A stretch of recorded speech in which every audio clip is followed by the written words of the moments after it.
So, Emotional Intelligence 2.0 by Dr. Travis Bradberry and Dr. Jean Graves. There's, that's the name of the book. There's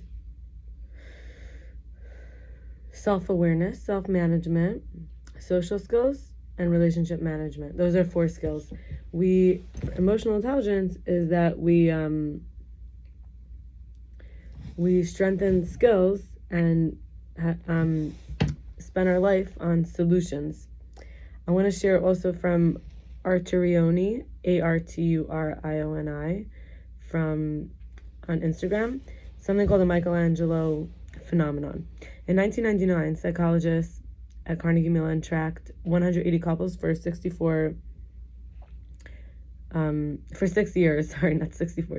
years, and tracked how partners perceived each other, and instead of how they see their self. So couples where the partners saw future potential versions of each other, more confident, capable, complete, reported 87% relationship satisfaction, but couples who saw each other as they really are had a 60, as they really are, right? Like, okay, subjective, sure. Had a 63% breakup rate within 3 years.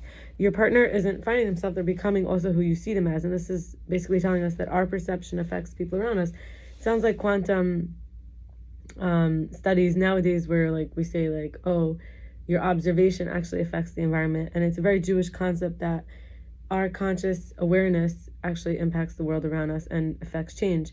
So anyway, they showed brain scans how when the partner believes I'm capable of something, there's a prefrontal cortex area that activates as if I already did it. In other words, a researcher said we don't become who we are, we become who we're seen as by the people we can't ignore. And so people sculpt themselves toward the image held by those closest to them. I want to share from Mila Schneiderman. We're in a group together where she's transmitting the information from kuntres to hahispaalus. It's about self-integrity. So this idea about shame, and it's like when, for example, we perform something in negative. By the way, kuntres to hahispaalus is from the Mitteler rebbe, the second Lubavitcher rebbe of Chabad. So the hurdle is separating the essence from the expression through understanding the mechanism of keeping the psyche safe. So in other words, let's say you do something negative. The change here is that I'm not negative, my essence, but the expression of my essence was now a separation, because now I'm doing something negative, but it's not who I really am. And we understand that shame is there as a way of keeping the psyche safe. After the distance of the core self and this learned behavior, and that's why we could rearrange our perception so that we could learn something, we could also unlearn something. So it leaves space now for self-integrity. And when we have this perfect awareness of Hashem, we see it as mistakes aren't a bad thing. It's not like we did something wrong. They're lessons that we learn from the blockages, versus when we're defensive, which has too much of an edge. It's like, I don't think I'm too weak or disabled to heal or change. There's no side effects from like the medicine, quote unquote medicine, when people, places, things, behaviors that we're dependent on to cope. And so like,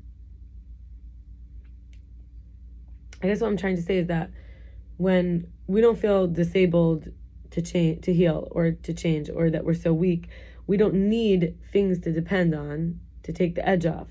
So we don't need that false security, that fake control. And then all those kind of things come with side effects. So here we are able to be in perfect awareness of Hashem because it's Hashem working through us and we're learning. And that's how we could have like full love and fear and awe in the heart. And this level is no attachments to who I think I am, to my worth. Like, let's say, am I worthy of love or money? It's, or like, validation by, oh, I'm valid, I'm important because because I'm getting approval, attention, or time. This is a direct connection. We're plugged into Hashem. When we're in denial, it's because we feel powerless or helpless to grow. So we just avoid, distract, escape. That's the kind of contrary to self-compassion where I'm not trying to be someone else, even in my own eyes. I'm investing in myself and learning where am I deceiving myself or manipulating myself or lying to myself. Rabbi Eli Friedman says we could pursue fulfilling our needs with strength and energy because they are Hashem's needs, deep, urgent, eternal, divine needs. The Alter Rebbe taught that the grief is the wrong perspective. It's because we forget when we're not getting our needs. We feel we're not getting our needs met because they're His needs, not ours. So, in other words, we don't, like, just to tie it into the other concept, we don't need to, like, feel ashamed of, of making mistakes. Because, like, for example, I added the rice too early from the beans, and now the rice cooked quickly, but the beans did not cook fast enough. So now I'm going to have to, like, slowly cook each one. The rice will become probably part of, like, a mush. It'll become more of, like, a rice cream. So I'm going to have to, rice cream sounds yum. So I'm going to have to, like, put them in with hot water and cook it again, and this time put enough water, because the bottom of the pot started burning. It was, like, it wasn't, I have to do smaller batches. So I had, like, 4 containers, and each container I'll cook separately. I even smelled it was starting to burn a little. I couldn't leave it anymore. So it's like, in this way, who knows that I'll be able to make amazing dishes in the future. And it's easily solvable. I'll just cook them each separate. So the Alter Rebbe taught that when we forget that His needs are our needs, that's how we get the job done without anxiety. And we didn't actually ask or need to come here. Hashem is the one who created this earth, where we need clothes, shelter, nutrition, love, support, education, friends, attention, etc. Because Hashem needs us here. Then all our needs are really His needs. And Hashem obviously has a plan for His own needs through me, so therefore I can feel I'm here to serve. I don't need to worry about receiving. We can just be grateful for having our needs. And I thought that was beautiful. And I just want to give us some blessings for the Shabbos. May we have balance, boundaries, and spaciousness. May we have comfort, safety, and inspiration. May we be seen and heard with love flowing in and out freely. May we be rescued by Hashem in any area needed. And may all separation, neediness, and loneliness be resolved. May our soul feel at ease in our body, with the animal soul respecting the soul's authority, with the animal body respecting the soul's authority and laws, with discipline and discipline, right? And discipline. And may we feel capable of being authentic without roles that constrict us in connection.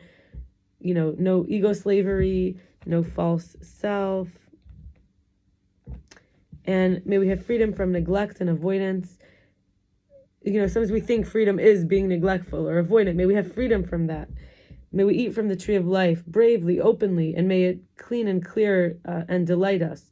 And may we have good leadership and nurturing intimacy to prevent any hunger for power. And may we replace force with gentleness and releasing control. Have a good Shabbos, and may this blessings last all week. And may all the blessings we've had before continue. With building and growing and deeper.